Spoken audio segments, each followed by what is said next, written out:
Well, I worked on the band's Visit, originally with a fellow Hartt School grad, for almost 10 years. Been developing that into a show. So you're at Radio City Music Hall, and it's late. You've been sitting for a while.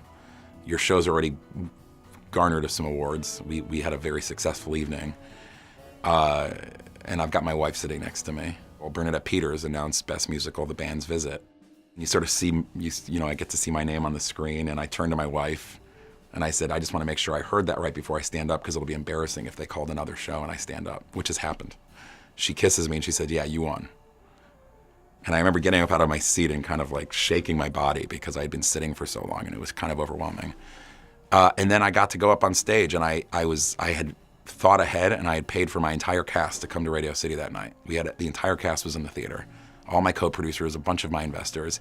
And I ended up getting on stage and giving this speech, and behind me there was probably 60 or 70 people that had been really close to this experience with me.